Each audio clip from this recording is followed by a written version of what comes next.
fasilitas terutama bangku dan mejanya pastinya rusak dimakan air ya Pak ya, gitu seperti itu, kena air hujan, air banjir, sehingga perlu ditanggulangi, perlu dikontrol. Kalau di Patia banjir, fasilitasnya perlu dikontrol Pak, harapannya oleh dinas provinsi juga Pak. Ya, ini kan kenyataan, namanya juga potret. Kalau potret itu kenyataan bahwa di Provinsi Banten masih ada yang seperti ini. Kalau yang sebelah kanan saya itu kan di Tangsel Pak, Tangerang Selatan ya. SD-nya juga sudah bagus, yaitu PTD Pamulang Barat, SD negeri ya, sudah bangunannya bertingkat ya. Ini sudah di atas standar. Kalau yang sebelah kiri kemungkinan besar di Banten sebelah selatan, sebelah kanan kemungkinan besar di Banten sebelah utara. Jadi ada disparitas ya, ada disparitas perbedaan atau kesenjangan yang mencolok itu antara Banten Utara dengan Banten Selatan. Nah, selanjutnya ini tadi sarananya ya, sekarang akses, gitu kan. Akses untuk menuju sekolah. Silakan, ada yang mau mengomentari?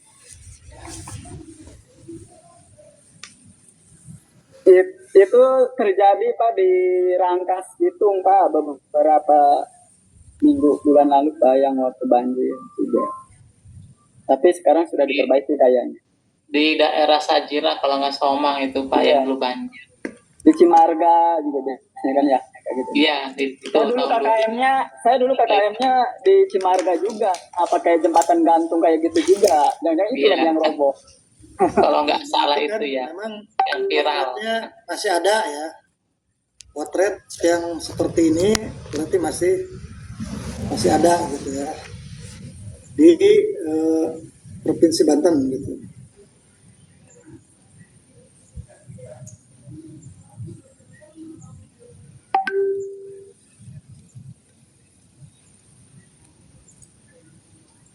Kalau yang sebelah kanan, wah itu Gading Serpong, Tangsel, udah ada antar jemput gitu ya. Antar jemput, di jalannya mulus. Kalau di Banten Selatan, jalannya juga belum bagus. Ya. Nah, ini hanya pemancing aja bahwa memang ada kesenjangan di Banten ini antara Banten Selatan dan Banten Utara. Nah, sekarang kita lihat potretnya ini. Anggaran pendidikan ya untuk Provinsi Banten ini kan setelah saya lihat dari APBD-nya itu 3,4 triliun. Provinsi Banten itu 36%, berarti melebihi nasional. Kalau nasional tuh baru 20% anggaran pendidikan. Banten sudah lebih. Karena konon kabarnya ini ada program sekolah gratis ya, ada namanya sebut tagline itu Banten Cerdas. Jadi sekolah gratis kalau SD, SMP kan sudah di pusat, dari pusat. SMA, SMK itu difasilitasi oleh Provinsi Banten ya, dalam hal ini baik itu yang negeri maupun yang swasta. Jadi boleh ikut yang swasta, boleh juga tidak ya. Jadi sekolah gratis, program dari pemerintah Provinsi Banten, jadi sesuai dengan janji kampanye dan visi misi. Nah, yang menjadi pertanyaan ya, apakah misalnya dengan program pendidikan gratis ini itu menjangkau ke seluruh Provinsi Banten, baik yang Banten Utara maupun Banten Selatan. Karena di sini yang menjadi pesertanya itu adalah guru ya, walaupun juga ada yang memiliki tugas tambahan sebagai atau ini PSP itu pengawas ya, pendamping satuan pendidikan, guru jadi pengawas. Menjadi bahan diskusi, apakah atau bagaimana dengan kesejahteraan pendidik?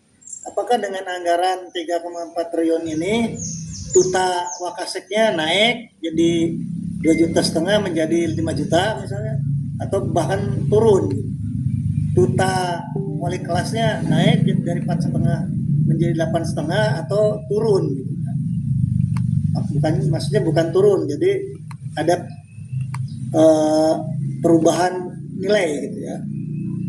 Ini kan perlu didiskusikan karena Banten ini termasuk menganggarkan anggaran yang cukup besar lah, dari APBD yang 10 triliun lebih dikit, 10, sekian triliun. Di kita 3,4 triliun.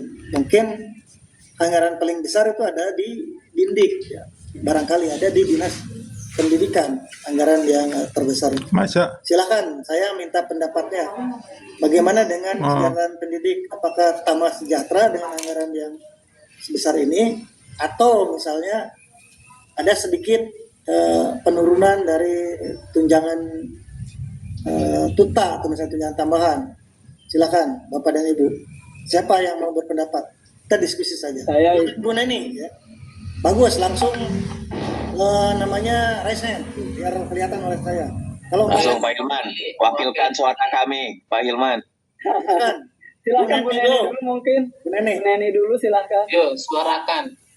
Baik, terima kasih Prof. Asep. Izin diskusi ya ini. Ya, ini namanya diskusi. Tidak Kalau menggurui. tadi kan, Saya juga belum Kalau- paham di lapangan. iya, izin saya dari SMKN 10 Tangerang, sekolah baru Bapak. Baru 2024 kita punya siswa, dan ini tahun kedua, masih ada kelas 11, belum punya kelas 12. Kalau dibilang kesejahteraan ya untuk pendidik kayaknya kurang ya Pak ya. Kenapa? Kalau tuta aja, bicara tuta ini ya Pak ya, itu terkadang turun, terkadang enggak. Terus kemarin saya sempat diminta tugas tambahan sebagai kapro ya Pak ya. Kalau teman-teman yang lama kapro bilang, kapro ada tambahan nih untuk kesejahteraan gitu ya. Ternyata yang saya terima hanya 200.000, seperti itu tutanya. Terus kemudian untuk bicara tukin ya Pak ya, izin. Kita kan sudah mengisi ekin ya untuk yang P3K ya. Tapi sampai hari ini kita belum dapat kejelasan tuh sebenarnya kita dapat tukin atau tidak untuk P3K yang 2025 ini yang tahap 1. Seperti itu. Jadi kalaupun ada anggaran 2026 itu untuk anggaran pendidikan sebesar 3,4 T itu, apakah ada untuk kami untuk lebih sejahtera atau bagaimana? Itu sebenarnya juga pertanyaan buat kita semua, buat teman-teman juga yang mungkin P3K baru. Kenapa dibedakan dengan P3 sebelumnya? Gitu, seperti itu. Untuk jumlah-jumlah anggarannya. Yang kami dapat dari informasi yang kurang dipercaya mungkin, katanya nanti dapat tukin tapi 350.000 gitu. Nah, itu kira-kira apakah kami ini tidak layak sementara beban kerja juga sama gitu loh. Gitu loh Pak. Jadi mungkin lebih ke ya belum sejahtera itu aja. Sementara tanggung jawab juga semakin besar. Keadilan sosial bagi seluruh rakyat Indonesia. Silakan, 2 orang aja ya, biar waktunya ini. Pak Billy Teja Arif, silakan. Baik, Prof, izin. Bagus suaranya. Prof. Jelas Prof suaranya? Jelas. Baik, saya menemukan fakta di tingkat teknis, Prof, bahwa ada di sekolah negeri, saya sebut saja negeri, di kota Serang, kurang lebih begitu, saya kerucutkan biar tidak terlalu luas, bahwa ada tenaga pendidik sejumlah kurang lebih mungkin saya prediksi, saya data yang masuk itu sekitar 35 guru. Ketika dikalkulasikan karena beliau itu tidak termasuk ke dalam paruh waktu, tidak masuk ke situ, akhir ceritanya dia menjadi honor yang harus digaji dari bos reguler. Ketika bos reguler yang sudah digelontorkan oleh pemerintah masuk ke sekolah dengan jumlah siswa yang tidak terlalu banyak, kemudian ada aturan di dalam panduan bos tidak boleh melebihi dari 20% untuk negeri, maka dikalkulasi untuk guru tersebut per bulannya kurang lebih begitu mendapatkan sekitar kira-kira perkiraannya sekitar 300.000 per bulan. Itu yang pertama. Ketika motivasi secara finansial itu rendah, bayangkan 300.000 per bulan. Kemudian ini dikaitkan dengan tuntutan kinerja beliau dalam proses pembelajaran yang tadi dibilang setara dengan para ASN ini, setara jelas. Rasanya memang jauh banget dari kata keadilan itu, sehingga ini berdampak kepada tidak adanya sisi penekanan dari pimpinan. Nggak mungkin lah pimpinan akan bilang bahwa Anda harus hadir ya jam 7 tepat, tidak ada kata-kata kesiangan dan sebagainya. Bayangkan Prof, ketika orang-orang ini bilang, Pak saya mau mengundurkan diri dari sekolah, sudah jelas pincang, tidak ada guru. Bayangkan 35 guru, ajarnya gimana tuh anak-anak, kasihan banget. Nah ini nih Prof, jadi yang kalau tadi dibilang bahwa sekolah gratis, entahlah itu akan berdampak kepada proses pembelajaran kita, apakah program sekolah gratis atau MBG atau efisiensi daerah, jelas berdampak sekali kepada guru-guru kita. Gitu Prof, jadi memang dampaknya besar banget, sehingga tidak ada yang namanya kedisiplinan di sekolah. Akhirnya naluri kita sebagai pimpinan pasti akan berpikir, ya sudah nanti boleh ngajar di yang lain, ya sudah boleh kalau tidak ada jam tidak harus ke sekolah, dan seterusnya. Dan ini akan peningkatan pengembangan guru terhadap kompetensinya akan berkurang juga, karena bukan mengembangkan kompetensi, tapi dia mencari mengembangkan sayap untuk mendapatkan penghasilan yang lebih. Larinya kan ke situ akhir ceritanya. Baik, terima kasih Prof. Ya, baik ya, cukup dua aja dulu karena ini banyak yang harus didiskusikan ya. Karena saya tadi pemicu diskusinya adalah anggaran. Anggaran 3,4 triliun itu kan nolnya juga berapa ya? Kalau menghitung nolnya gitu. Kalau dibelikan kerupuk mungkin disusun bisa diputarkan dunia itu dikeliling kerupuk gitu kan. Ada program sekolah gratis, kemudian tagline-nya itu Banten Cerdas. Berdasarkan tadi temuan di lapangan, ternyata kan complicated, ya, ada yang masuk P3K, ternyata berbeda P3K yang masuk 2023 misalnya sama masuk yang 2025 ya. Apakah dibayarnya tukinnya itu nominalnya berapa dan lain sebagainya. Artinya simpulannya kan tadi bahwa memang belum berdampak gitu kan. Walaupun anggarannya cukup besar ya 36%, tetapi belum memiliki dampak ya. Bagi siapa? Bagi kesejahteraan pendidik secara umum di Provinsi Banten. Hanya mungkin berdampaknya adalah bagi para kepala sekolah mungkin ya. Karena tukin kepala sekolah itu Provinsi Banten ini yang kedua terbesar se-Indonesia. Yang pertama itu DKI Jakarta, yang kedua adalah Provinsi Banten. 14 juta tukin kepala sekolah. Kalau di Jakarta 20-an ya. Artinya kita hanya beda sedikit dengan DKI. Saya keliling ke seluruh Indonesia, patut diacungi jempol. Hanya memang tidak ada pemerataan tadi. Belum adanya pemerataan. Ini berkaitan dengan berapa dibayar dan sebagainya. Kewenangannya ada di kewenangan pemerintah Provinsi Banten dengan menghitung tentu kemampuan fiskal yang dimiliki oleh Provinsi Banten. Nah, sekarang lanjut ke diskusi selanjutnya, itu angka partisipasi sekolah di perkotaan ya. Banten itu 77,01 jika dibandingkan dengan Jawa Barat. Kan harus ada bandingan. Jawa Barat kan itu tadinya provinsi induk ya. Banten melepaskan diri. Ternyata Banten sudah hebat ini ya. Untuk perkotaan Banten itu di atas Jawa Barat. APS-nya itu udah 77. Jawa Barat masih 76, jadi di bawah Banten. Tetapi untuk APS, angka partisipasi sekolah di daerah perdesaan, Banten itu hanya 60 ya. Jawa Barat itu 72%. Jadi ini ada perbedaan. Untuk di perdesaan, Jawa Barat aksesnya lebih mudah lebih mau sekolah Banten. Aksesnya agak susah kan, tadi ditonjolkan, dicontohkan dengan perjalanan juga yang seperti itu dan lain sebagainya. Tapi kita patut bahagia ya, untuk di daerah perkotaan, misalnya di Banten Utara, angka partisipasi sekolah Provinsi Banten itu di atas Jawa Barat, cukup tinggi, berarti kan cukup tinggi. Nah ini, tadi Pak Hilman sudah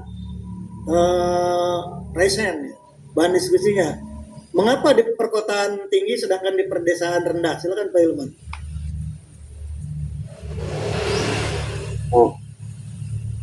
Baik, terima kasih ya kepada Bapak Profesor Dr. Asep. Saya sekali dosen saya juga di UGM. Alhamdulillah sehat ya. Jadi kalau jelas ya, yang pertama adalah ekonomi ya. Seperti yang Bapak tadi potret sekolah di itu rata-rata kan sekolah di Banten yang Bapak potret ya. Bahkan bisa lebih buruk daripada itu kalau kasarnya saya mengatakan. Ini di Patia, udah mah bangkunya saling ini ya, saling barengan gitu, satu bangku kadang 2 siswa seperti itu kan ya. Tambah lagi bangunannya benar-benar tidak kurang kumuh lah, pekerjaan kumuh. Terus kalau ada hujan ditambah lagi semakin memprihatinkan kembali seperti itu. Tentu saja adalah ekonomi. Mereka lebih mementingkan yang nggak mementingkan, kita semua lah lebih mementingkan terus ketimbang belajar. Kalau misalnya dalam keadaan belajar lapar, mau disampaikan kemana terus ini bukan terlepas dari ada MBG atau tidak ya. MBG tidak bisa menanggulangi perekonomian seluruhnya, karena ini bersangkut paut dengan orang tua mereka juga. Kalau mungkin MBG hanya kelas di sekolah, dan tetapi bagaimana dengan orang tuanya misalnya, dan dengan malamnya mereka harus makan, sehingga tingkat pendidikannya rendah seperti itu, karena mereka pastinya harus mencari uang dulu. Banyak di posisi di daerah terpencil seperti di daerah selatan seperti itu, di Pagelaran, Papua ya, dan juga mungkin di Baliung dan sebagainya. Itu banyak sekali yang menyambi siswanya itu lengkap jadi pemulung. Pak, saya pernah banyak sekali, Bapak mungkin harus main juga ke daerah kami. Di sana di setiap jalan kalau misalnya kita bertanya, saya selalu bertanya kepada anak-anak kecil yang pemulung itu, maaf gitu ya, kamu sekolah enggak? Dia sampai sekolah, tapi kadang-kadang katanya kalau uangnya habis, mereka lebih baik memilih mulung. Artinya mereka bukan mulungnya ya, tapi lebih memilih nyari duit, nyari makan gitu loh Pak.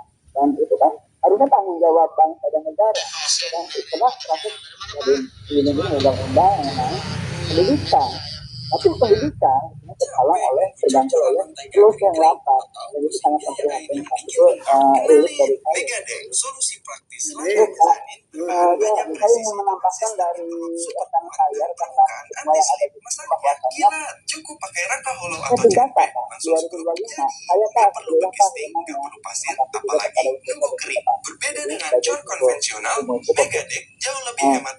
saya beberapa mengalami honorer ya dari 2013, dan Allah beberapa sekolah sudah membangun gitu dari Serang, Legon, Bejang, ya.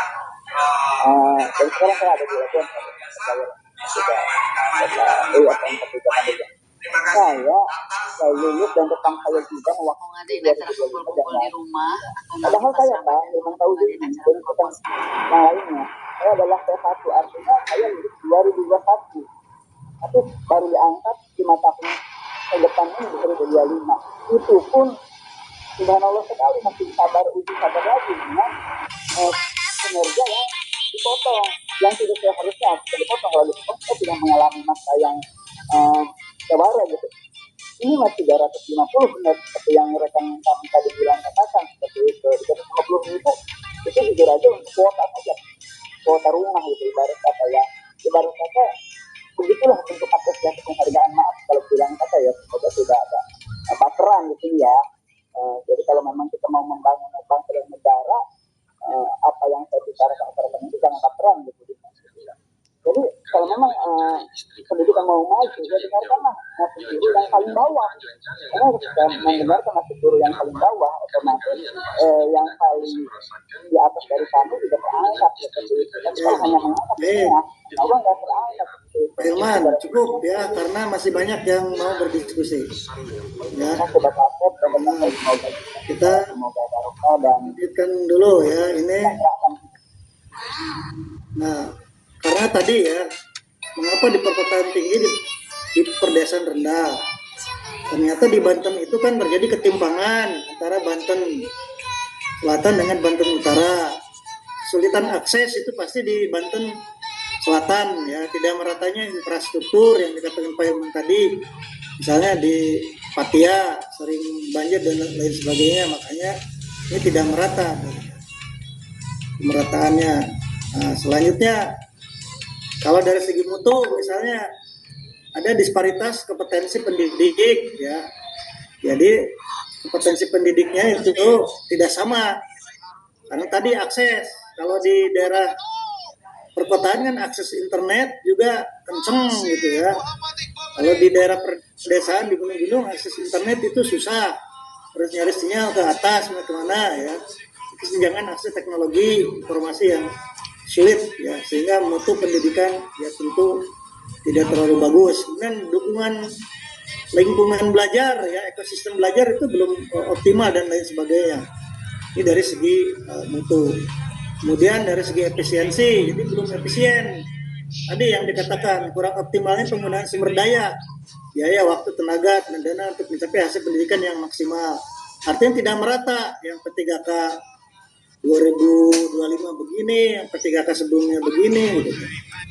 Itu menimbulkan ketidakadilan, tidak adil. Keadilan sosialnya belum ada. Nah, selanjutnya ini permasalahan itu relevansi ya, pendidikan belum berorientasi pada kebutuhan dunia usaha dan dunia industri. Nah, yang kita bahas adalah mutu kan, berkaitan dengan judulnya strategi peningkatan mutu. Mutu lulusan itu salah satu indikator yang kelihatan pada mutu pendidikan. Ini hasil penelitian yang dilakukan oleh BAN SM.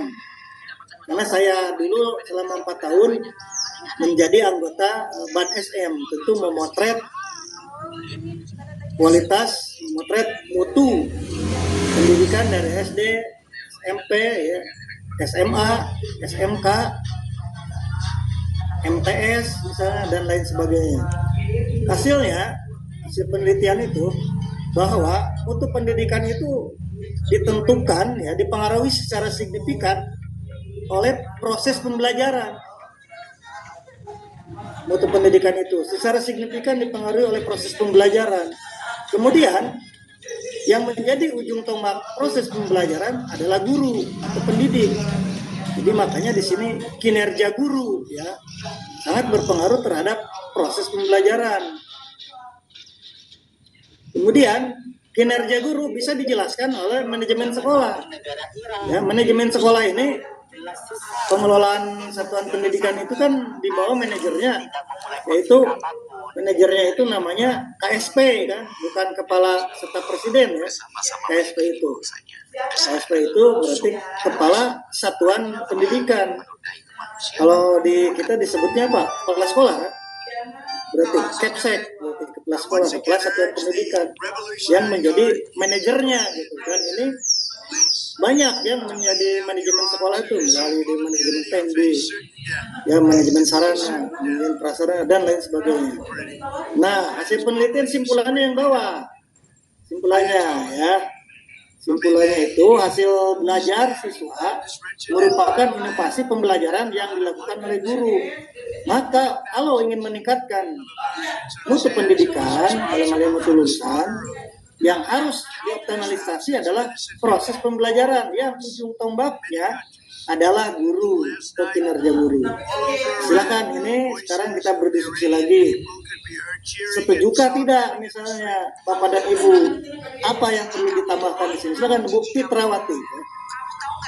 Ini hasil penelitian. Bu Fitrawati udah raise hand, silakan. Ya, siap. Terima kasih Bapak. Ya. Menambahkan dari yang fakta, fenomena, kemudian hasil riset, hasil penelitian, hasil yang sudah diamati. Kemudian ada beberapa pengamatan yang juga sempat dilakukan, saya lakukan walaupun itu hanya otodidak, bukan merupakan sebuah penelitian yang akan ada sebuah jurnalnya nanti, tidak. Tetapi ini saya melihat dari fenomena di masyarakat bahwa kenapa belajar sekolah ini kan masih kaitannya dengan sekolah yang di perkotaan itu ya Pak ya? Ya, ini umum, mutu semua mutu, pajak Iya. penelitian, mutu pendidikan dalam hal ini kan mutu lulusan dipengaruhi secara optimal oleh proses pembelajaran. Iya. Proses pembelajaran bisa dijelaskan atau dipengaruhi oleh kinerja guru. Kinerja guru itu oleh manajemen sekolah. Benar nggak ini? Maksud saya begitu. Dikonfirmasi. Ya, siap, baik. Ya. Sangat berkaitan sekali Bapak, apalagi yang khususnya kalau saya baru saja berpindah dari guru menjadi pengawas. Jadi aktivitas yang dilakukan oleh guru itu masih sangat segar sekali di ingatannya, bahwa manajemen sekolah ini, kualitas guru, kualitas siswa dipengaruhi oleh manajemen sekolah. Tapi manajemen sekolah ini juga tidak bisa berdiri sendiri. Karena kenapa? Karena dia akan menjadi sebuah lingkaran. Kalau diabaikan satu, dia akan mempertanyakan yang lain juga. Manajemennya bagus, tetapi gurunya tidak bagus juga tidak akan jadi hasil. Tapi yang kita fokuskan utama adalah kualitas siswa. Kualitas siswa ini harus dan tidak ada toleransi bahwa siswa yang kita luluskan ini harus berkualitas bagus. Bagaimana seorang siswa bisa berkualitas bagus jika gurunya tidak bagus? Nah, di sanalah guru itu bukan lagi sebagai siswa, tetapi adalah orang dewasa yang dia mengerti akan tugas dan tanggung jawabnya. Di saat guru tersebut sudah mengambil profesi sebagai guru, berarti tanggung jawabnya lah menuntaskan bahwa siswa didik yang ada di tangannya untuk dihantarkan supaya siswa ini bisa mandiri di masa depan.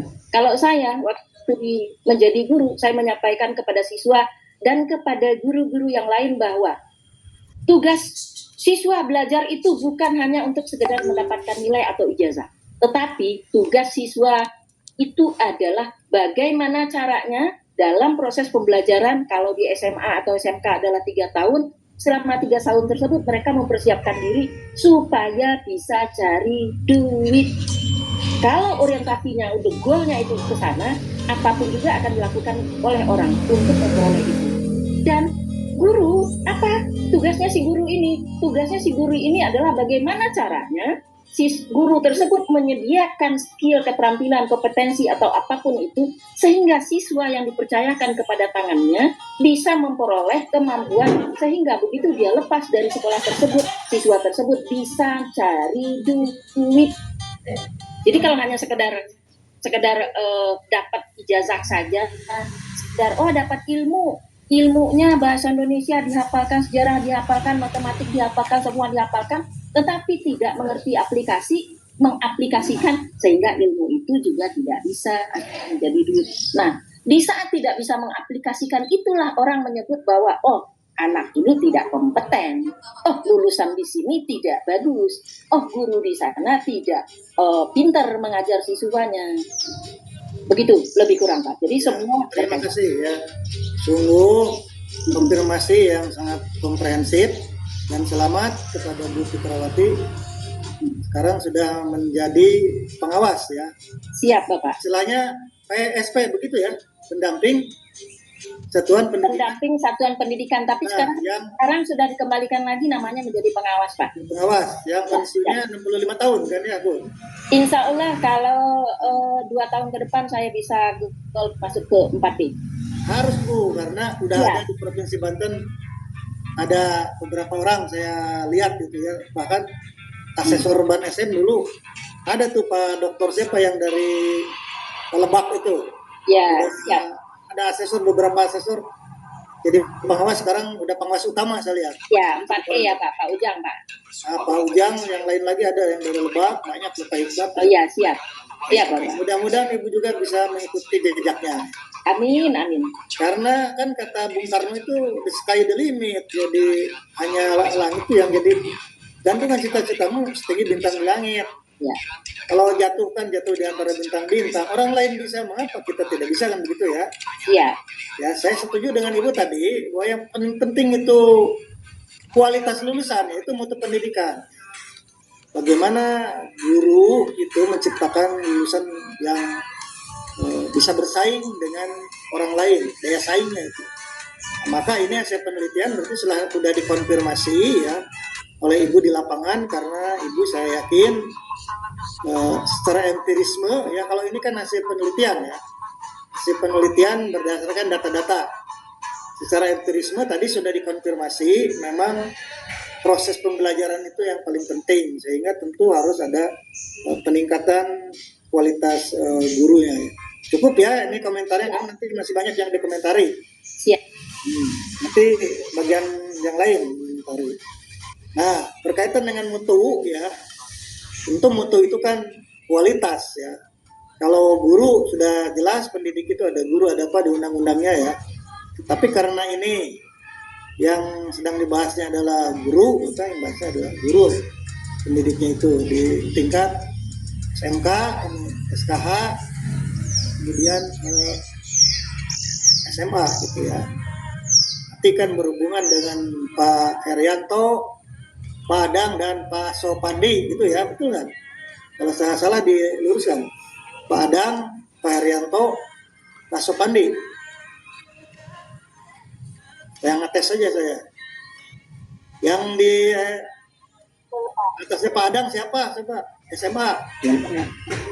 Nah, yang SMK Pak Herianto, benar nggak? Ya betul. Ya. Nah, yang SKH Pak Supandi. ya, Pak Supandi. Nah, dulu asesor itu. Dulu pengawas Pak Supandi itu. Terus jadi eselon 3. Pak Supandi zaman Aidin Halim. Ya. Dulu saya hafal dulu pengawas di Tangerang. Asesor Ban SM karena saya pengurusnya dulu. Nah, mengacu pada ini ya, otonomi pendidikan di Indonesia itu kan ada kayak saya nih, pendidikan tinggi itu tanggung jawabnya pusat. Dikmensus pendidikan menengah dan khusus, tanggung jawab provinsi yang tadi saya sebutkan ya, Pak Herianto, Pak Adang, dan Pak Supandi, Pak Dr. Supandi. Dikdas tanggung jawabnya kabupaten kota, tentu tidak ada di sini. Karena di sini ranahnya adalah ranah kabupaten kota. Nah, ini anggaran pusat ya. Baru tahun ini APBN Indonesia itu mencapai 20% APBN. Ya, APBN buat pendidikan 20%. Artinya besar sekali. Sebelum-sebelumnya nggak nyampe ini, walaupun di undang-undang harus ini. Tetapi ternyata setelah diselidik punya selidik ya, di sini itu termasuk MBG ya, dari 3.800 triliun 769 T itu 20% kan, 30% itu ada MBG sekitar 227 T ya, masuk ke situ ternyata. Dan ini yang menjadi bahan perdebatan di DPR. Ada yang mengatakan itu bukan dana pendidikan, ada yang mengatakan dana pendidikan. Saya sebagai akademisi ya yang di bidang pendidikan, kalau melihat ini hebat banget ya, 769 triliun. Tapi ternyata benar kata Bapak dan Ibu setuju, tidak ngepek gitu ke saya sebagai dosen. Ngepeknya adalah ke ini yang punya SPPG berarti.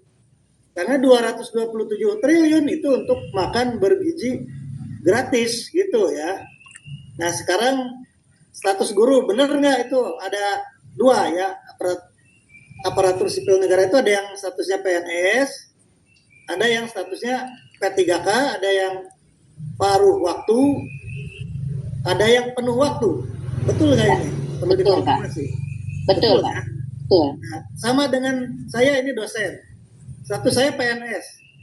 Saya yakin beberapa tahun lagi saya akan menjadi namanya itu pendatang. Saya akan menjadi pendatang di Untirta karena Untirta bukan milik saya lagi. Bentar lagi Untirta akan menjadi PTBH. Itu milik pegawai BH, pegawai Badan Hukum. Jadi saya PNS itu tamu di situ ya nanti sebagai tamu. Yang pemiliknya itu adalah pegawai Badan Hukum, bukan lagi PNS. Karena PNS seperti saya hanya nunggu sampai pensiun aja gitu. Nunggu sampai pensiun, nggak ada lagi nanti yang baru. Dengan sistem PTBH, jadi swastanisasi. Perguruan tinggi itu diswastakan semua ya. Nanti itu. Nah, kita lanjut. Nah, ini nggak usah dibahas karena ini sudah paham lah bahwa kompetensi guru itu ada 4, pedagogik, kepribadian, sosial, dan profesional. Nah, yang perlu dibahas adalah ini. Ya, ini hasil penelitian juga ya. Itu perlu dibahas, perlu dikonfirmasi. Jadi hasil penelitian dari World Bank, Bank Dunia itu menyatakan bahwa kualitas dan performa guru masih rendah, terutama ya, dalam kompetensi pedagogik dan kompetensi profesional. Nah, menurut temuan PBB juga peningkatan insentif finansial dalam hal ini adalah TPG ya, tunjangan profesi guru belum secara otomatis diikuti dengan perbaikan signifikan dalam kualitas proses pembelajaran. Artinya di sini kesejahteraan merupakan prasyarat yang sangat penting, namun tidak cukup untuk menjamin peningkatan kompetensi pedagogik dan kompetensi profesional guru. Nah, ini temuan dari World Bank ya, karena dulu TPG ini tunjangan profesi guru ya, termasuk saya dosen, itu berdasarkan loan, berdasarkan pinjaman dari mana? Pinjaman dari World Bank salah satunya. Ngutang kan, Indonesia suka ngutang, pinjaman dari sini. Maka World Bank punya kewajiban ya, Bank Dunia punya kewajiban mengontrol apakah dengan menambahkan tunjangan profesi guru itu naik nggak secara signifikan kualitas proses pembelajaran. Nah, setelah diteliti ternyata yang naiknya itu adalah hanya gaya hidup gitu ya. Contoh saya baca di koran awal-awal TPG ada itu tahun 2008-2009. Ini yang pertama kali dapat TPG tahun berapa, coba saya nanya dulu. Yang paling duluan dapat TPG tahun berapa? Ya, kalau nggak 2009 deh, Pak. Nah, Ibu Putra 2000 berapa dapat? Kalau saya 2011. Nah, berarti yang 2000 Yang keempat kali. Keempat, betul, keempat. Karena saya dulu 2007, 2008, 2009 ya, keempat. Nah, diteliti kan oleh World Bank itu. Jadi sehingga ada kenaikan apa? Kenaikan gaya hidup guru gitu ya. Terutama guru di sekolah menengah, sekolah dasar SD itu. Di SD itu ada peningkatan yang signifikan sehingga di Tangerang banyak yang guru SD yang perempuan itu menggugat cerai pada suaminya. Itu temuan di koran saya baca ya. Karena memang kenaikan yang signifikan. Nah, saya bandingkan dengan zaman Belanda ya. Bukan Belanda, zaman Soeharto. Kalau Belanda mas saya belum ini ya. Belum lahir. Zaman Soeharto itu kira-kira tahun 60 sampai tahun 98. Karena bapak saya guru ya. Profesi guru itu nggak ada yang melirik sama sekali. Nah, bahkan ada perawan dinikahkan sama guru nangis gitu. Kalau ada anak perawan dinikahkan sama guru nangis. Karena apa? Karena saking tidak sejahteranya guru pada zaman Soeharto. Nah, begitu zaman reformasi, adanya Undang-Undang Sistem Pendidikan 2003, adanya UU Guru dan Dosen 2005, nah mulailah dipikirkan harus adanya TPG, tunjangan profesi guru. Termasuk yang mendapat keuntungan besar adalah para guru besar, para profesor. Karena para profesor itu adalah dapat tunjangan 1 kali sertifikasi, 2 kali kehormatan. Kehormatan besarnya sebesar sertifikasi, jadi 3 kali. Kayak macam saya itu dapat 3 kali ya. Kayak macam saya itu dapat 3 kali dari pemerintah pusat, 3 kali gaji pokok. Nah, waktu itu akhirnya ditelitilah oleh World Bank. Ternyata hasil penelitian performa guru itu masih rendah dalam pembelajaran, terutama kompetensi pedagogik dan profesional ya. Sehingga peningkatan insentif finansial itu tidak otomatis proses pembelajaran menjadi berkualitas gitu ya. Tidak otomatis misalnya menjadi bagus. Nah, silakan ini perlu dikomentari. Ya, siapa yang mau berkomentar? Ini hasil penelitian. Silakan Pak Sumawiharja. Oh, Bu Muriati. Muriati silakan Bu. Iya, baik. Terima kasih Pak atas kesempatan buat saya berpendapat ya. Karena begini Pak, jadi menurut penelitian juga bahwa kinerja seseorang itu salah satunya tidak dipengaruhi oleh kompensasi, tetapi ada dua hal yang mempengaruhinya. Yang pertama adalah motivasi dari dalam guru itu sendiri. Lalu yang kedua adalah kompetensi gitu. Kalau ini berdasarkan yang saya pahami ya Pak. Jadi hanya dua itu sebenarnya kalau misalnya kita lihat kualitas kinerja seseorang itu hanya dari dua hal itu, dipengaruhi oleh dua hal itu. Namun kompensasi juga menurut saya sebenarnya penting juga. Namun harus juga diimbangi dengan pada saat pemberian kompensasi tadi itu diimbangi dengan berbagai macam pelatihan begitu. Jadi tidak asal hanya memberikan tunjangan TPG atau tunjangan kinerja atau apapun itu, tetapi tidak diimbangi dengan tadi untuk meningkatkan kompetensi pedagogik dan profesional ya Pak. Karena kalau profesional ini kan didapatkan ketika dia belajar di perguruan tingginya. Nah, padahal pada saat pembelajaran di perguruan tinggi ini kan waktunya juga cuma ya paling banter itu 5 tahun ya Pak. Jadi saya rasa itu belum terlalu mendalam seperti kampus-kampus yang mencetak non guru ya. Kalau saya lihat di yang non guru itu kan memang mereka dicetak untuk profesional begitu. Sedangkan di keguruan itu terpilah menjadi dua Pak, yang pedagogik separuh atau 50%, sedangkan yang profesionalnya itu hanya dapat sebagian saja. Nah mungkin itu juga berpengaruh kepada kualitas mutu guru yang dihasilkan seperti itu. Nah, mungkin ada juga faktor-faktor yang lain, Pak, yang berpengaruh ya, diantaranya misalnya ya kemauan daripada guru itu untuk maju seperti itu. Kalau misalnya guru tersebut punya kemauan yang tinggi untuk maju, saya rasa walaupun pemerintah misalnya tidak menyediakan berbagai pelatihan, tetapi guru itu bisa mencari sendiri secara otodidak, secara mandiri untuk meningkatkan kemampuannya. Karena begini, seiring dengan berusaha untuk mencari tambahan skill ya, maka dengan sendirinya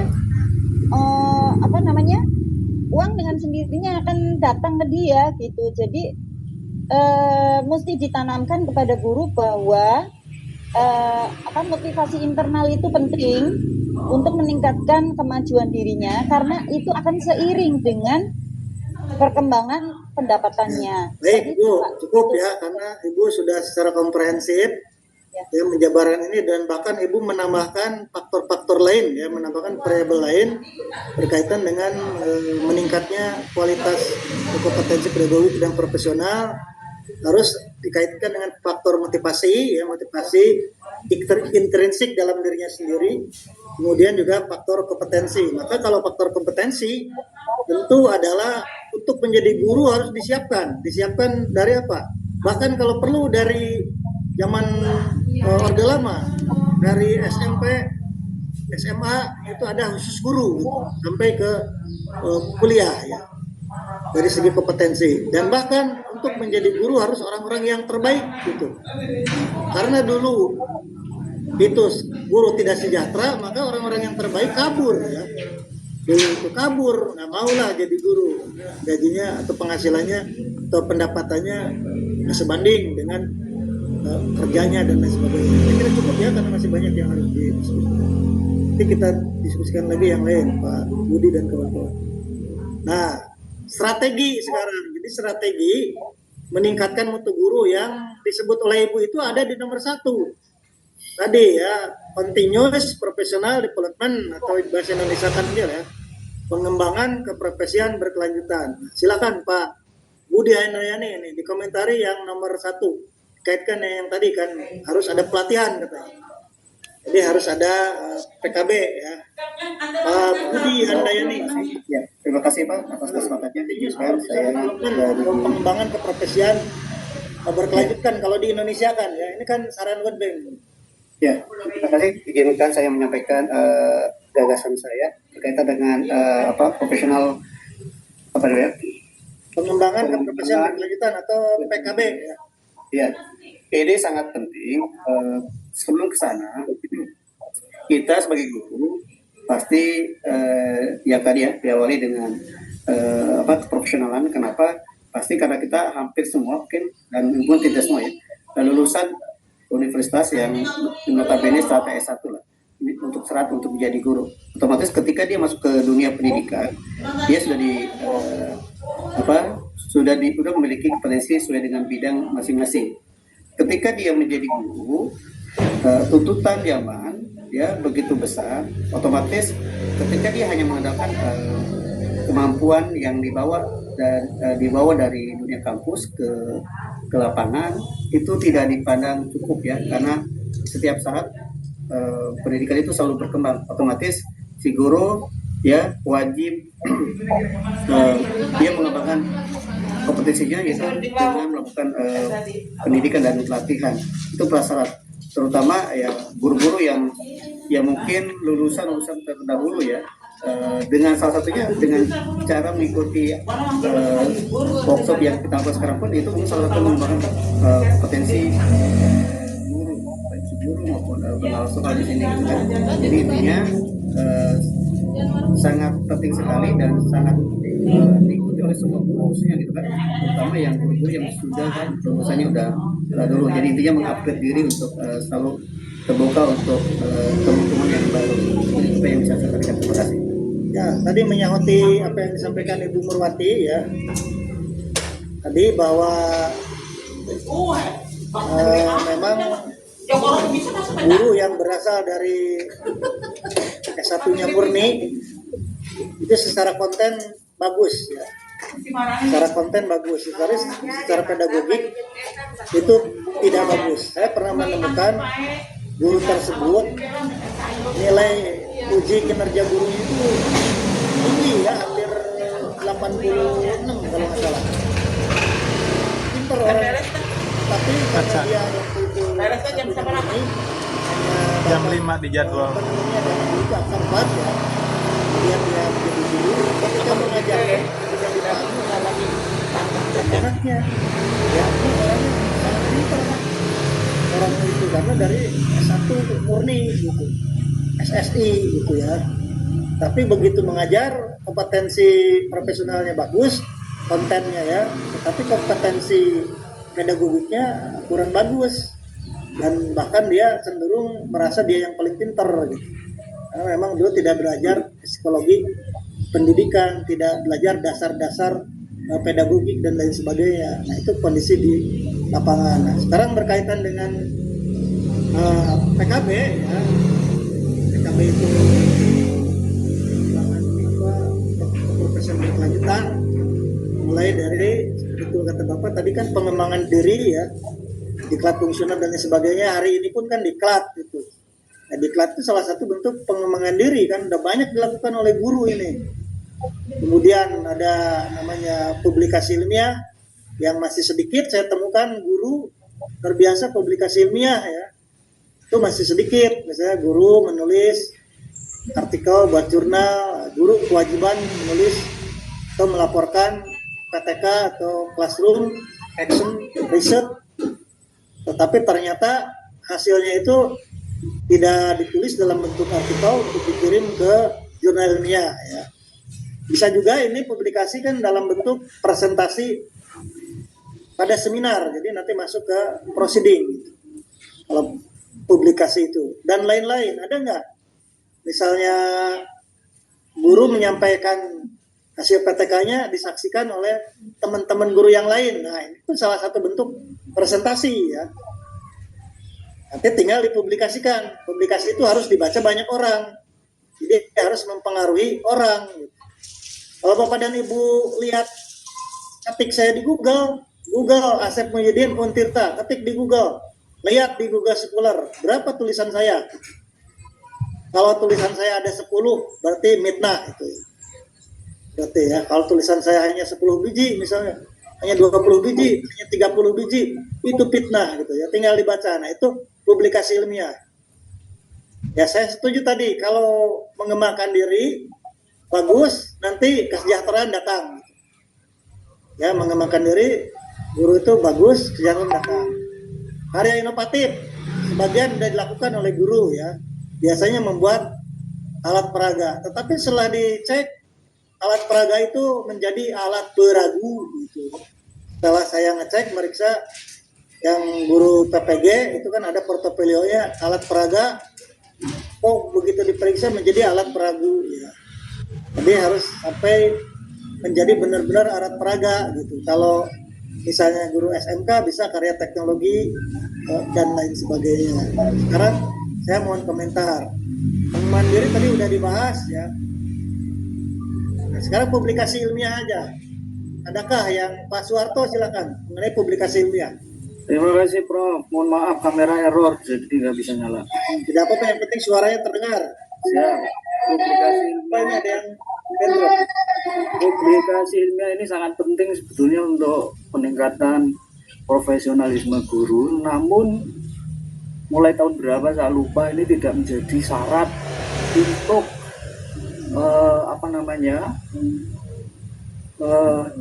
credit point lah, katakannya begitulah. Kalau di dosen kan ada PKD itu setiap semester. Yang berikutnya ya, biayanya sangat besar, Prof. Satu ya, kalau di nasional Sinta mungkin ya nggak terlalu ya.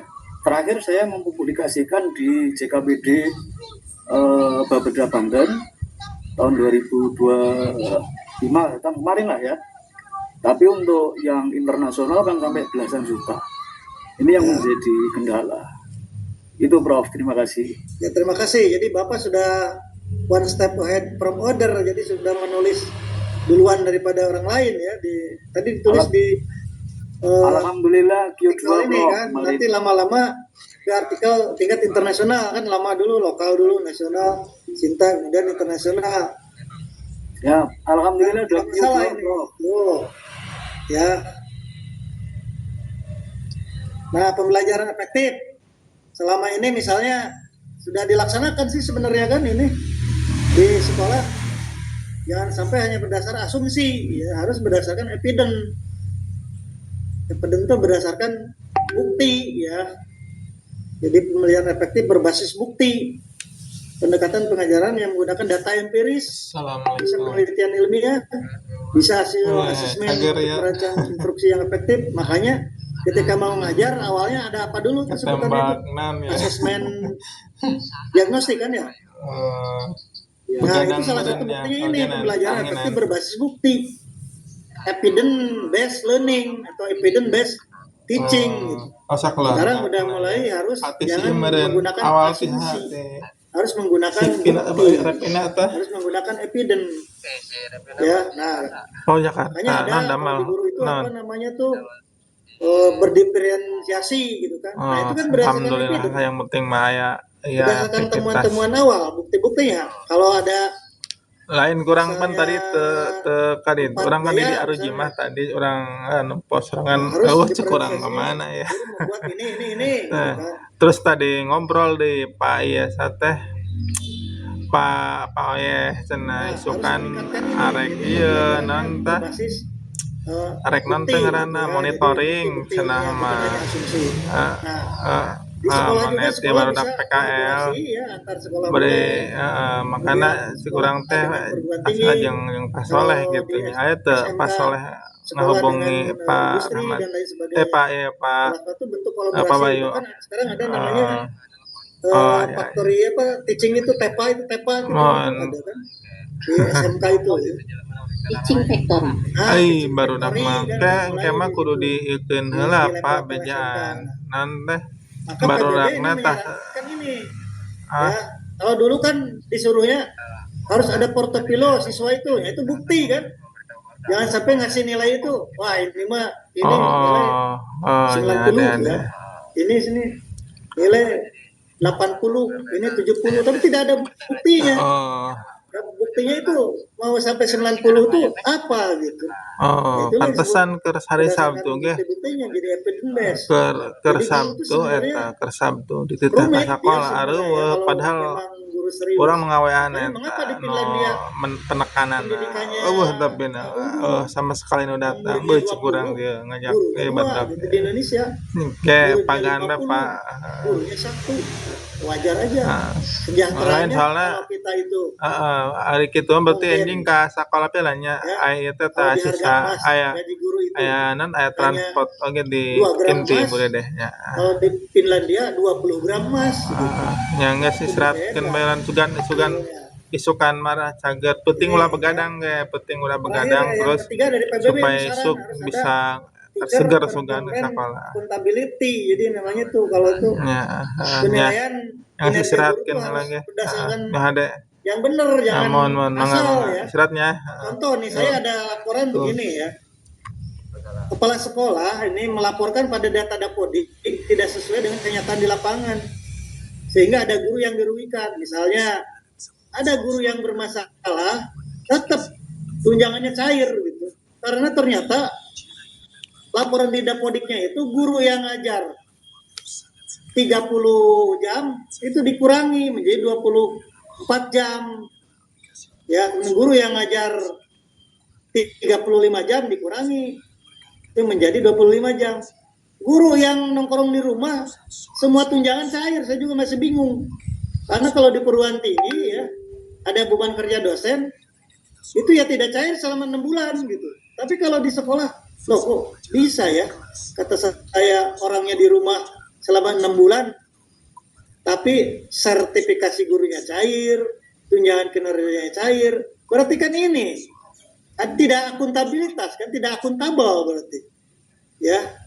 Dan yang tidak akuntabel bukan gurunya, tetapi manajemen. Tadi kan di atas itu mutu itu ada manajemen sekolah juga. Nah, tentu ini peran pengawas harus mengawasi ya. Harus mengawasi di sini kalau pengawas itu. Kalau praktik kinerja kan ini yang penilaian guru praktik kinerja, pengembangan kompetensi, ya kurang kerja, tugas pokok dan administrasi. Yang penting itu akuntabelnya bisa dipertanggungjawabkan, jangan sampai penilaian guru itu sama semua ya. Kalau penilaian sama semua berarti akuntabilitasnya kurang, kan nggak mungkin penilaian kinerja guru sama semua gitu ya. Atau ada yang ditutupi, kan harusnya terbuka ya. Karena saya mendengar laporan di tingkat SMA itu data Dapodik itu beda dengan data lapangan gitu. Contoh, data lapangan ada yang datang ke SMAA ya. SMAA itu datang mata kuliah biologi ya, pelajaran biologi. Nah, gurunya udah kebanyakan. Nah, dia ngajar biologi hanya 12 JP, kurang kan? 12 JP lagi. Katanya diamankan oleh guru yang lain, dia hanya ngajar 12 JP, disuruh ngajar di luar cari, nggak mau katanya. Tapi aneh cair gitu. Diamankan. Terus kerja yang 12 jam lagi ekuivalensinya dari mana gitu? Dari Wakasek katanya. Makanya yang Wakasek tidak dimasukkan ke situ. Oh, berarti di sekolah dari permainan Dapodik ya. Kata saya itu. Jadi tidak jujur, akuntabilitasnya berbeda di dosen. Di dosen itu kalau misalnya saya pas diperiksa bulan Juni itu tidak memenuhi syarat, maka saya selama 6 bulan nggak menerima serdos, nggak menerima tunjangan guru besar, tunjangan kehormatan selama 6 bulan. Nanti bulan Desember BKD lagi terpenuhi, cair lagi. Nah, di dosen itu seperti itu. Tapi saya melihat data di lapangan ada yang seperti ini ya. Ini berdasarkan laporan lapangan. Nah, maksud saya silakan dikomentari ini. Akuntabilitas kinerja guru ini kan manajemen biasa yang mengatur ini.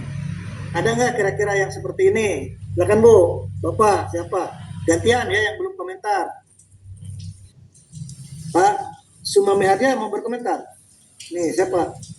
Bu Fitra udah, yang belum? Yang Bu Dwi aja tuh. Kenyataannya banyak sih Pak di lapangan. Nah silakan yang kadang nggak ada, Bu Fitrawati silakan Bu berkomentar. Baik, terima kasih Bapak. Izin ya Bapak Ibu yang lain. Karena tadi tidak ada saya lihat. Apa Bu Dwi mau komentar? Kalau mau Bu Dwi saya turun karena tadi saya udah. Nggak kelihatan di sini. Boleh Ya, Ibu, Bu Fitra aja, saya Bu Fitra dulu. Silakan Bu. Saya ya, dulu. Bu Fitra yang kelihatan. Baik Bapak. Jadi kalau yang seperti yang Bapak sampaikan tadi ini maaf ya Bapak guru yang lain. Kalau saya buka nih kenyataan. Tidak apa-apa, bukan saya hanya konfirmasi. Iya. Ini Temuan saya. temuan yang Bapak ungkapkan tadi itu sebetulnya memang begitu adanya gitu. Kenapa bisa begitu? Karena orang Indonesia ini kan banyak maafnya, banyak kasihannya, banyak gak enaknya, gitu ya Pak.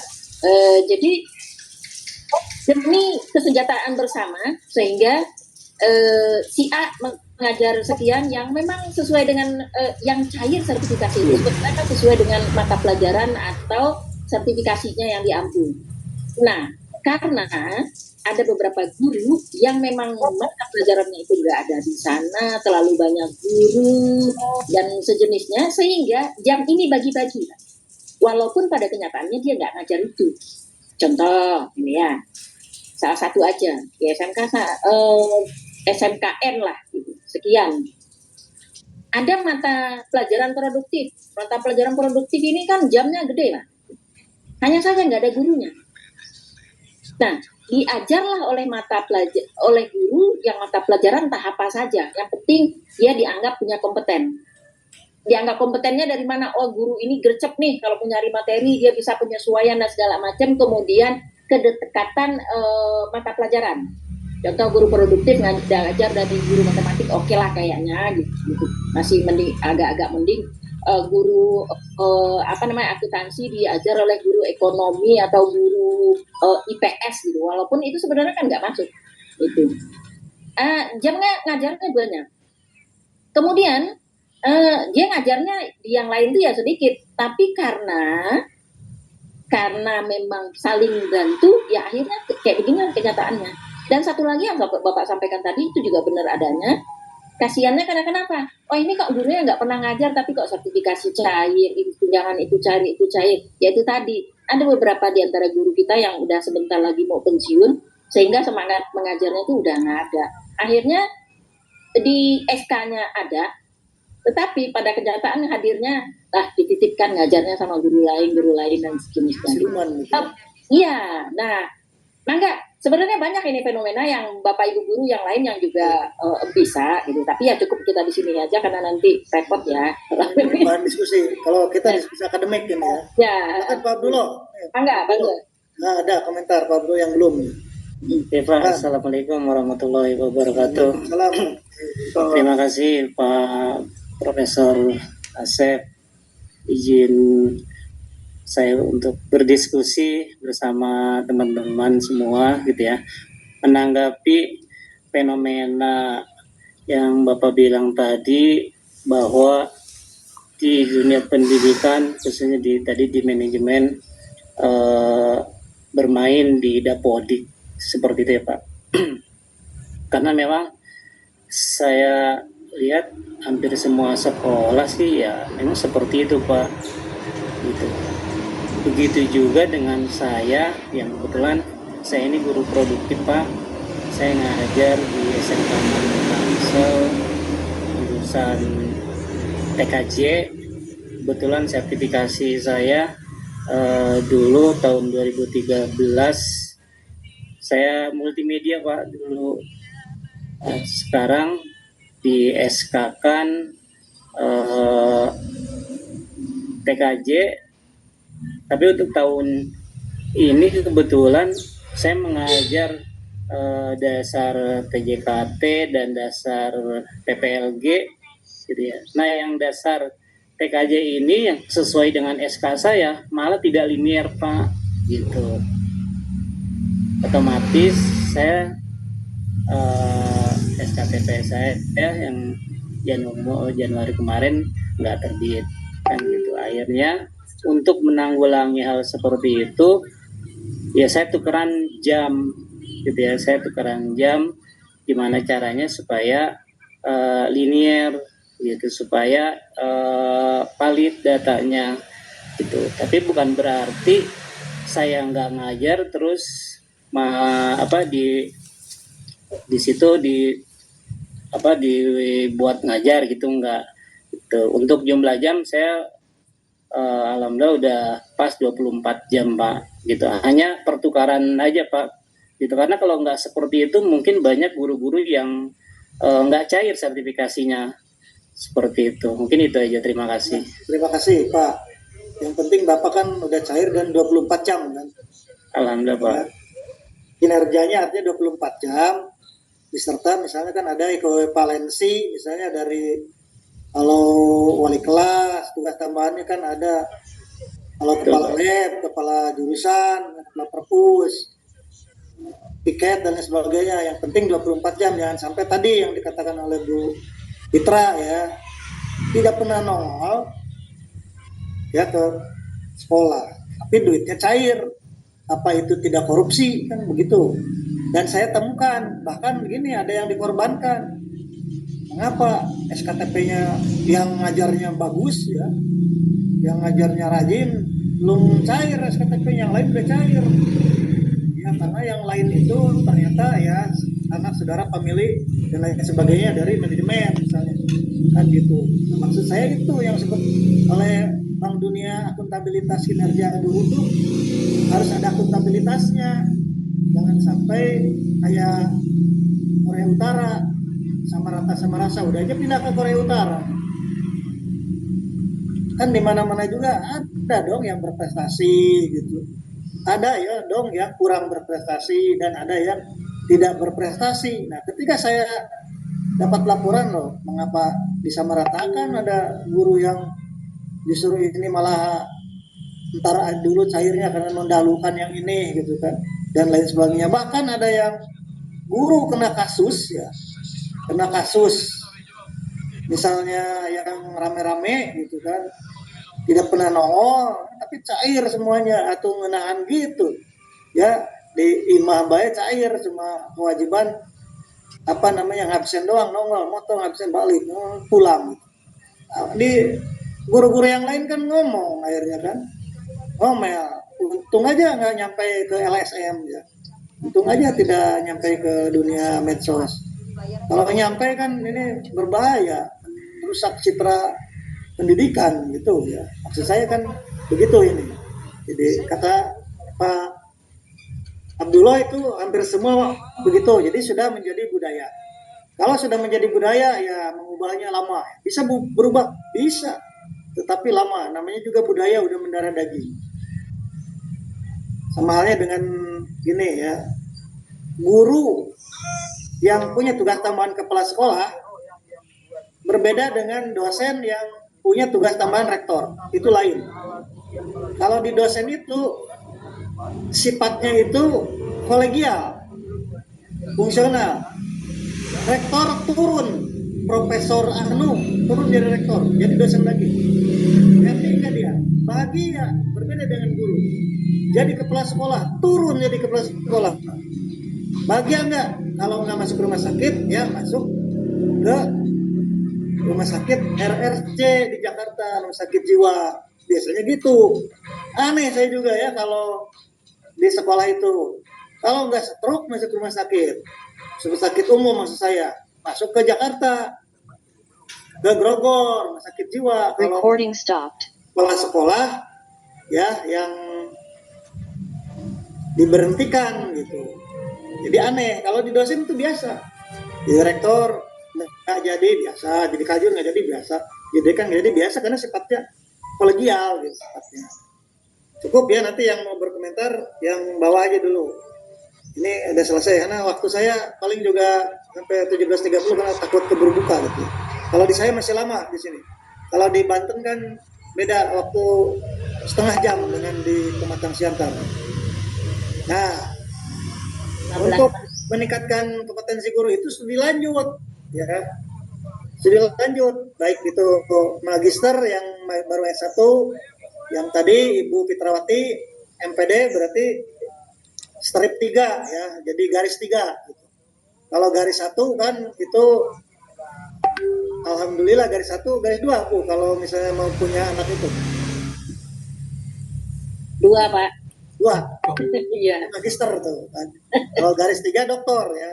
Tapi ada lapangan, ada sebagian guru menganggap studi lanjut adalah tindakan sia-sia.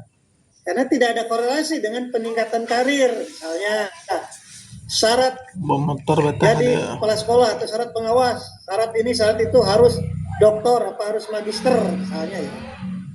Padahal guru diberi TPG adalah salah satunya untuk studi lanjut. Ya.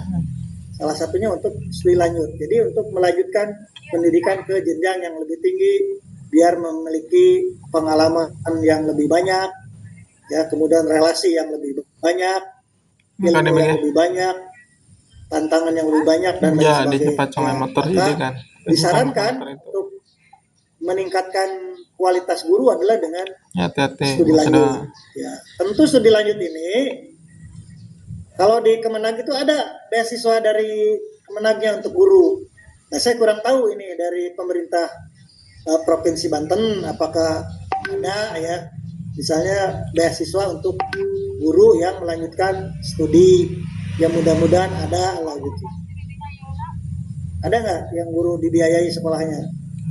Kalau dari pusat ada. Kalau dari Kemendikdasmen waktu beberapa tahun kebelakang ada. Karena ada guru dari Banten yang kuliah di Jogja ya. S2 di Jogja dengan bantuan pemerintah pusat. Kalau khusus Banten kayaknya belum pernah ada. Belum ya. Kalau dari provinsi belum, dari pusat ada ya.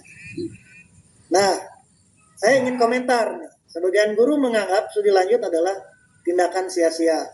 Karena tidak ada korelasi dengan peningkatan karir. Silakan siapa yang mau berpendapat. Yang belum kalau Izin, tidak Pak, ada boleh? berarti Nah, Bu Neni, Pak. silakan. Karena nggak ada yang lain, Bu Neni. Ya. Izin Pak Prof. Asep, saya lagi ikut berkomentar dalam diskusi sore ini. Kalau masalah studi lanjut, kebetulan saya tipe orangnya masih suka pembelajar ya, belajar dan terus belajar. Tapi kan saya baru nih untuk P3K-nya ya Pak ya. Dan saya sempat dengar nih info kalau P3K boleh kok tugas belajar seperti itu ya kan, untuk melanjut ke S2. Nah pada saat itu saya tanya tuh informasi sana sini, gimana sih caranya, alurnya seperti apa gitu ya kan, karena kan posisi saya kan guru. Berarti kan kalau tugas lagi belajar kan harus ada hal yang dipertimbangkan. Nah itu alurnya kemana? Itu pun kita minim informasi Pak, minim sekali informasi. Apakah alurnya izin dulu ke kepala sekolah baru ke BKD atau kemana? Atau kemana lah gitu istilahnya, ada alurnya. Ketika saya ingin tugas belajar untuk ambil S2, tapi tanpa mengganggu juga tugas di sekolah sebagai guru. Nah kadang-kadang bukan karena kita tidak mau meningkatkan karir Pak atau meningkatkan studi gitu loh, tapi karena kadang-kadang informasinya tuh minim buat kita guru-guru yang di level bawah ini Pak. Ya, seperti itu. Betul, Bu ya, kalau posisi P3K sama Bu di kampus juga ini belum jelas posisinya Bu. P3K itu studi lanjutnya juga belum ada aturan, naik golongan belum ada aturan, naik jabatan belum ada aturan. Bahkan di kami itu banyak yang dirugikan dosen. Contoh, dia sudah kalau di guru analoginya guru madya ya. Guru madya itu kan golongan 4A ya Bu ya. Yep. Karena formasinya itu guru pertama, maka si dosen itu turun lagi dari yang tadinya lektor kepala menjadi asisten ahli. Ada yang begitu. Tergantung formasi. P3K ini ya. Jadi ada yang turun lagi dari yang tadinya golongannya itu harusnya 4A malah turun ke 3A. Karena dia ngisi formasi yang asisten ahli, jadi formasi yang 3A itu. Sehingga P3K ini memang sampai saat ini turunan dari aturannya itu belum jelas. Di dosen juga berarti di guru juga artinya sama. Nah saya sedikit bercerita Bu, mengapa sih ada P3K gitu kan, asbabun nuzulnya saya cerita sedikit bahwa dulu itu pejabat eselon 1 harus diisi oleh PNS karir zaman dulu itu ya. Eselon 1 itu kalau di provinsi hanya ada satu, itu 1B Pak Deden, Sekda. Kalau di pusat kan banyak, Sekjen, Dirjen. Nah akhirnya partai politik itu berpikir gimana untuk memasukkan orang-orang kita ke pemerintahan. Dibuatlah oleh DPR UU ASN. Kan tadinya tidak ada itu ASN. UU ASN itu ada 2. ada PNS, ada P3K, pegawai dengan perjanjian kerja. Makanya sekarang masuk tuh semua orang-orang partai, orang-orang swasta ke pemerintahan. Contoh, silakan Bapak cari. Dirjen, Sekjen, tidak pejabat karir. Tapi itu orang-orang swasta yang berafiliasi kepada partai. Lihat di kementerian-kementerian sekarang. Yang jadi dirjen, yang jadi sekjen. Banyak itu swasta-swasta yang notabene adalah tim sukses. Jadi muncullah itu P3K itu, bahagia mereka kalau politisi karena bisa masuk ke pemerintahan. Nah, yang rugi apa? Yang ke bawah. Aturannya tidak jelas. Itu ya. Aturan P3K ini. Betul, Bu. Aturan P3K ini belum jelas. Ya, kita lanjut ya. Tadi ada yang berkomentar Pak Nunu, tapi Makasih Pak. ini sedikit lagi ya. Tadi begitu ya, P3K itu sama belum jelas. Yang untungnya yang di atas. Baik, Prof. Nah, salah satu ya untuk meningkatkan mutu atau kualitas guru, kualitas pendidik adalah mengadakan namanya learning community atau komunitas belajar. Silakan Pak Nunu berkomentar tentang learning community, sudah ada apa belum dan lain sebagainya. Silakan. Terima kasih Prof. Asep atas kesempatannya. Seperti tadi saya mau berkomentar tentang peningkatan kompetensi lewat studi lanjut. Tapi karena sudah bergeser arahnya sekarang ke Kombel, Kombel sekarang sudah menjadi tren di beberapa sekolah, di mana sekolah membentuk komunitas belajar ya, menjadi tempat untuk para guru melakukan collaborative learning. Jadi di antara mereka, jadi kita tidak mengundang para praktisi dari luar, tapi kita menggunakan para tenaga ahli atau komunitas praktisi yang ada di sekolah untuk memberikan atau berbagi ilmu atau sharing kepada rekan-rekan yang ada di sekolah. Hal ini memang fenomena baru menurut saya di dunia pendidikan dalam skop lingkungan sekolah, karena sebelumnya saya lebih mengenal di komunitas belajar antar sekolah. Sekarang lebih mengkerucut lagi ke komunitas belajar dalam satuan pendidikan. Saya pikir ini transformasi yang ada di dalam dunia pendidikan ini perlu untuk didorong agar sekolah punya kapasitas untuk memberdayakan dirinya lewat unsur-unsur internal. Jadi ketika satuan pendidikan dan guru-gurunya merasa perubahan itu sebagai kebutuhan atau ini sebuah fenomena baru di mana sekolah butuh atau guru-guru yang ada dalam satuan pendidikan butuh untuk belajar. Ketika guru belum butuh belajar sebagai kebutuhan, saya pikir mau dipaksa seperti apapun guru akan malas. Apalagi assessment yang seperti tadi yang Prof katakan, ada guru yang di rumah selama 6 bulan tapi tukinnya cair, ada guru yang nggak pernah masuk kelas tapi tukinnya tetap cair. Itu fenomena yang sudah merebak di mana-mana. Saya pikir ini perlu usaha semua komponen, kepala sekolah, pengawas, guru-guru untuk mendorong agar nanti tercipta perubahan sebagai kebutuhan. Gitu aja mungkin Prof. Terima kasih. Ya, sana waktu saya cuma sedikit lagi ya. Ini terakhir nih. Nah, terakhir biar ada penyegaran melakukan studi komparatif ya. Silakan, ini studi komparatifnya itu baik melalui systematic literature review ya, dengan baca-baca artikel jurnal dan lain sebagainya, misalnya mengenai sistem pendidikan, mengenai metode pembelajaran, mengenai kebijakan pendidikan. Misalnya yang terjauh bisa ke Finlandia ya, mengenai kesejahteraan pendidikannya misalnya, sistem pendidikannya dan lain sebagainya.